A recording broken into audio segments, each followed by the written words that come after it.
ও বাবা, ও পর্দার আড়ালের মা, হযরত খাদিজা রাদিয়াল্লাহু তাআলা আনহা দুইটা আবদার করতেছেন আল্লাহর রাসূলের কাছে। এক নাম্বার আবদার, ওগো রাসূল,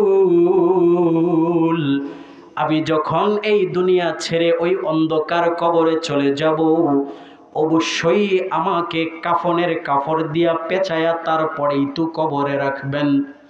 ওগো আল্লাহর রাসূল, আপনার কাছে এক নাম্বার আবদার, আপনি আপনার পরনের একটা জুব্বা আমার কাফনের সাথে দিয়া দিবেন, যেন আমি মরণের পর গিয়ে বলতে পারি, ওগো আল্লাহ, দেখো দেখো তোমার রাসূলের চিহ্ন আমার সাথে নিয়ে আসছি, আমি দুনিয়াতেও তোমার রাসূলের লোক ছিলাম।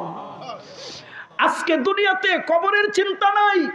সেই কবর থেকে বাঁচার জন্য কিছু ভণ্ড পীরের মুরিদ আছে, তারা গান গায় আর বলে, কিরামান কাতিবিন রোজ হাশরের দিন আল্লাহর কাছে যদি করে অভিযোগ, বলবো দুনিয়ায় ছিলাম অমুক ভাবার লোক।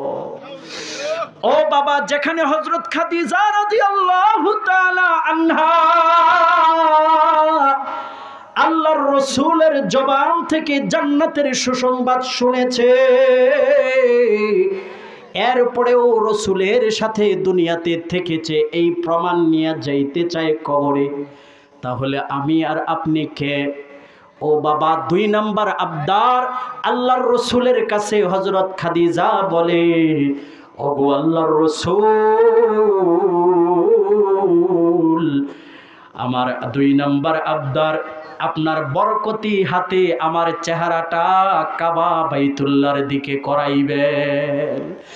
কারণ আমার মনের বিশ্বাস, আপনার বরকতি হাতে যদি আমার চেহারা কাবার দিকে ঘুরাইয়া দেন, তাহলে এই চেহারা আল্লাহ পাক আর ঘুরাবেন না। কারণ হযরত খাদিজার অন্তরে ভয়, যার চেহারা কবরের মাঝে কাবা থেকে সরে যাবে, সে আর সওয়ালের উত্তর দিতে পারবে না। তার চেহারা ফেরেশতারা ঘুরায় দিবে। যারা দুনিয়াতে ভালো আমল করতে পারে নাই, যারা দুনিয়াতে 5 ওয়াক্ত নামাজ পড়তে পারে নাই, আমরা ঠিকই মরলে তার চেহারা কাবার দিকে করে দিব। ফেরেশতারা বলবে, জীবনে হায়াতে কাবা কোন দিকে ঘুরে দেখোস নাই, এখন মরার পর আসছস কাবার দিকে ঘুরতে, ফাইজলামি করার আর জায়গা পাইছস না। ফেরেশতারা চেহারা ঘুরাইয়া দিবে। এজন্য হযরত খাদিজার অন্তরে বড় ভয়, যদি আমার চেহারা কাবার দিকে থেকে ঘুরাইয়া ফেলে। এজন্য আল্লাহর রাসূলের কাছে দুই নাম্বার আবদার করলেন, ওগো আল্লাহর রাসূল, আপনার বরকতি হাতে আমার চেহারা কাবার দিকে ঘুরাইয়া দিবে, যেন ফেরেশতারা ঘুরাইতে না পারে।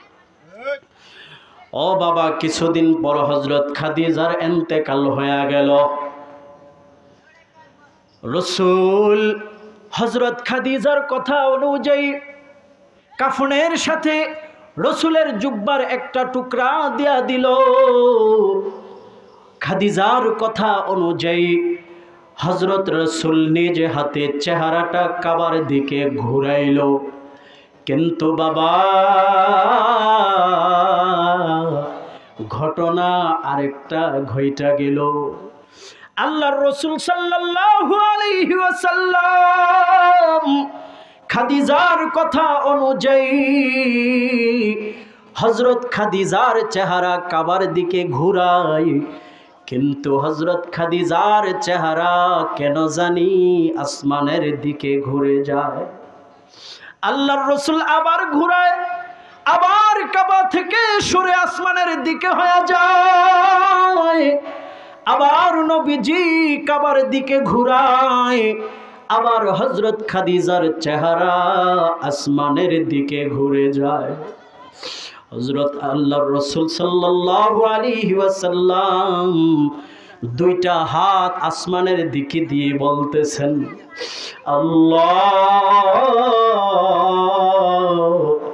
আমি আমার নিজ হাতে খাদিজার কথা অনুযায়ী খাদিজার চেহারাটা কাবার দিকে ঘুরাই, কিন্তু খাদিজার চেহারাটা কাবার দিক থেকে সরে আসমানের দিকে ঘুরে যায়। ওগো আল্লাহ, আবার ঘুরাই, আবার কাবা থেকে সরে আসমানের দিকে হয়ে যায়, আবার ঘুরাই, আবার সরে আসমানের দিকে ঘুরে যায়। ওগো আল্লাহ, তুমি কি আমার খাদিজার প্রতি নারাজ? ওগো আল্লাহ, আমি রসুল হইয়া তোমার কাছে ফরিয়াদ করতেছি, আমার খাদিজার অপরাধগুলা ক্ষমা করে আমার খাদিজারে তুমি কবুল কইরা নাও। ও বাবা, এমনি হযরত জিবরাইল আলাইহি ওয়াসাল্লাম নবী মুহাম্মদ সাল্লাল্লাহু আলাইহি ওয়াসাল্লামের কাছে চলে আসে, বলতেছেন, ইয়া রাসূলুল্লাহ, ইয়া হাবিবাল্লাহ, আপনি মনে ভয় নেবেন না, আপনি টেনশন নেবেন না। খাদিজার কথা অনুযায়ী আপনি খাদিজার চেহারা কাবার দিকে ঘুরান, আর আপনার খাদিজার প্রতি আল্লাহ এমন রাজি, এমন খুশি, আরশে আজিম থেকে স্বয়ং নিজে কুদরতি হাতে চেহারা আল্লাহর দিকে ঘুরায় আনে। अल्लाह अल्लाह क्या मुबारक नाम है, अल्लाह अल्लाह आशिकों का काम है। ओ बाबा, एजন্য আল্লাহ পাক বলেন, আল্লাযী খালাকাল মাউতা ওয়াল হায়াতা লিয়াবলুয়াকুম আইয়ুকুম আহসানু আমালা।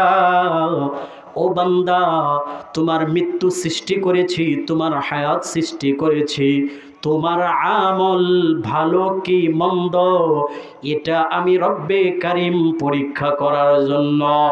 ও বান্দা, দুনিয়ার হায়াত কেমনে সুন্দর করবা, দুনিয়ার আমল কেমনে সুন্দর বেশি বেশি করে করবা। ও বান্দা, তুমি তোমার অন্তরের মাঝে মরণের চিন্তা বেশি বেশি রাখো এবং ওই কবরের চিন্তা বেশি বেশি রাখো। ও বাবা, কবি বলেন, যেদিন তুমি এসেছিলে ভবে কেঁদেছিলে একা, হেসেছিল সবে এমন জীবন করো হে গঠন, মরিলে হাসিবে তুমি কাঁদিবে ভুবন। ও বাবা, আমার আপনার জীবনটা এমন ভাবে গড়ে যাওয়া উচিত যেই জীবন শেষ কবরের জীবন শুরু। আমি হাসতে হাসতে আল্লাহর জান্নাতে চলে যাব। আর যদি আমার জীবনটা খারাপ হয়, আমল বদ হয়, দুনিয়াতেও কাঁদলাম, মানুষের অভিশাপ পাইলাম, মরণের পরে কবরে গিয়াও কাঁদতে হবে, জাহান্নামে গিয়াও কাঁদতে হবে। এজন্য জীবন সুন্দর হবে কি দিয়া? মন্দ আমল দিয়া না ভালো আমল দিয়া? কথা বলেন, কি আমল দিয়া? ভালো আমল দিয়া। এই ভালো আমল করা যাবে যদি আমার অন্তরে মরণের চিন্তা বেশি বেশি করে রাখি এবং কবরের চিন্তা বেশি বেশি করে রাখি। ও মুসলমান, আরেকটা চিন্তা যদি অন্তরে ঢুকাইতে পারি, সেটা হলো কাল হাসরের ময়দানের চিন্তা। কিসের চিন্তা? হাসরের ময়দানের চিন্তা। হ্যাঁ বাবা, এমন ভয়ঙ্কর একটা পরিস্থিতি ওই হাসরের ময়দানে হবে। হ্যাঁ, দুনিয়ার মাঝে তো সমাবেত হইলে একজন আরেকজনের চেহারা দেখলে চিনা যায়, কিন্তু ওই হাসরের ময়দানে আল্লাহ পাক সব মানুষকে সমাবেত করবে। হ্যাঁ, ভাই ভাইকে চিনার সুযোগ থাকবে না, সন্তান তার পিতা মাতাকে চিনার সুযোগ থাকবে না, পিতা মাতা তার সন্তানকে চিনার সুযোগ থাকবে না। আল্লাহ পাক বলেন, ইয়াউমা ইয়াফিরুল মারউ মিন আখিহি, ইয়াউমা ইয়াফিরুল মারউ মিন আখিহি ওয়া উম্মিহি ওয়া আবিহি।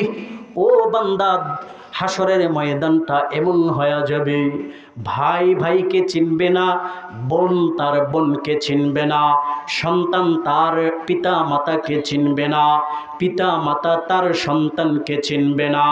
সবাই শুধু একটাই বলবে, ইয়া নফসি ইয়া নফসি ইয়া নফসি। ও বাবা, কেমন ভয়ঙ্কর হবে ওই দিন। জাহান্নামটাকে আল্লাহ পাক ৭০,০০০ ফেরেশতা দিয়া ৭০,০০০ শিকল দিয়া বাইধা রাখবে,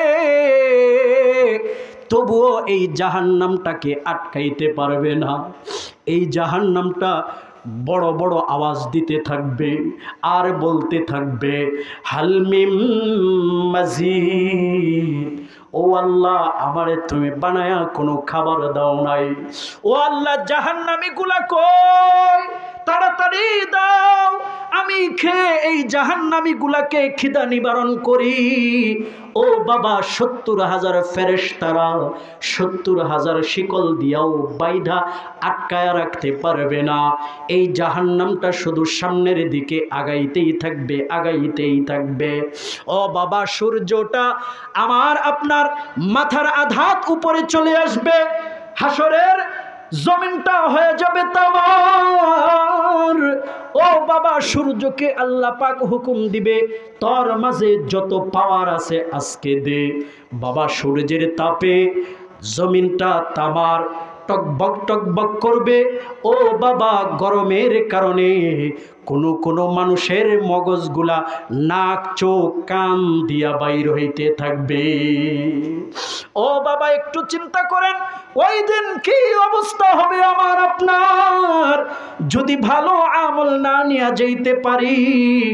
ও বাবা, সকল মানুষরা শুধু ছোটাছুটি করতে থাকবে এই ভয়ঙ্কর পরিস্থিতি দেখে। ও বাবা, পহেলা নবী, পহেলা মানুষ হযরত আদম আলাইহি ওয়াসাল্লাম, ওনার কাছে যাবে সকল মানুষ, গিয়ে বলবে, ও গো আদম নবী,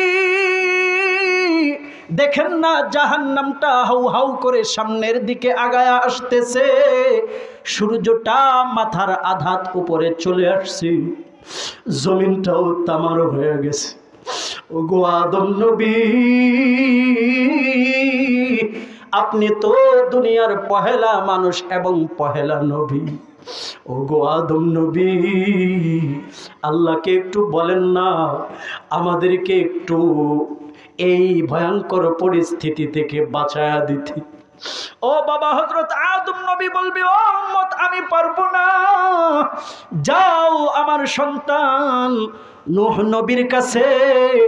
ও বাবা, হযরত নূহ আলাইহি ওয়াসাল্লাম বলবে, আমিও আল্লাহর সাথে কথা বলার যোগ্যতা রাখি না, যাও পয়গম্বর ইব্রাহিম নবীর কাছে যাও। ও বাবা, পয়গম্বর ইব্রাহিম নবীর কাছে গিয়ে বলবে, ও গো পয়গম্বর ইব্রাহিম নবী, আপনি দুনিয়াতে ছিলেন, আপনাকে নমরুদ দুনিয়ার আগুনে ফেলে দিয়েছিল, আল্লাহ পাক বলেছিল, কুলনা ইয়া নারু কুনি বারদাও ওয়া সালামান আলা ইব্রাহিম। ও ইব্রাহিম নবী, আপনার জন্য আগুনকে আল্লাহ পাক হুকুম দিয়েছিল যেন শান্তিময় হয়ে যায়। ও পয়গম্বর ইব্রাহিম নবী, একটু আল্লাহরে বলেন না এই বিপদ থেকে যেন আমাদেরকে হেফাজত করে।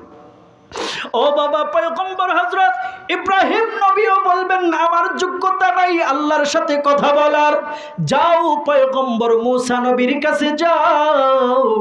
মূসা নবীর কাছে গিয়ে বলবে, ও মূসা নবী, আপনি তো ছিলেন দুনিয়ার মাঝে কালিমুল্লাহ, দুনিয়ার তুর পাহাড়ে গিয়ে আল্লাহর সাথে আপনি কত কথা বলেছেন, আপনাকে যদি আল্লাহ পাক একটা কথা বলতো আপনি আরো বাড়িয়ে বাড়িয়ে কথা বলতেন।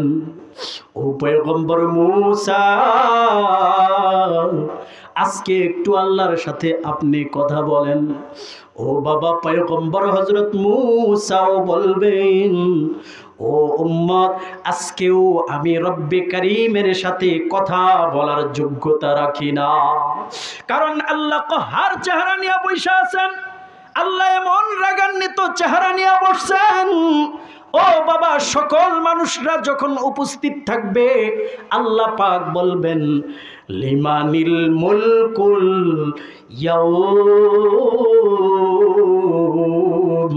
লিল্লাহিল ওয়াহিদিল কাহ্হার। ও দুনিয়ার রাজা বাদশারা কোথায় তোমরা?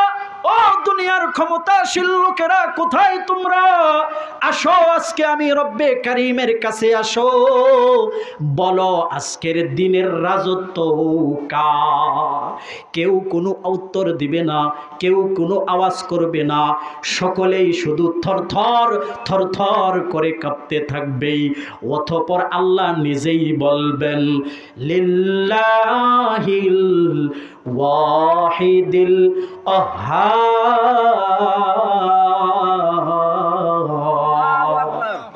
ও বাবা, এজন্য কোন নবী আল্লাহর সাথে কথা বলার সাহস রাখবে না। ও বাবা, হযরত ঈসা আলাইহি ওয়াসাল্লামের কাছে গেলে হযরত ঈসা আলাইহি ওয়াসাল্লাম বলবেন, ও উম্মতেরা, আজকে আল্লাহর সাথে কথা বলার অধিকার একজনই রাখে, তিনি হলেন আমার আপনার নবী মুহাম্মাদুর রাসূলুল্লাহ। ও বাবা, আমার আপনার নবী কি বসে থাকবেন? না না, এই ভয়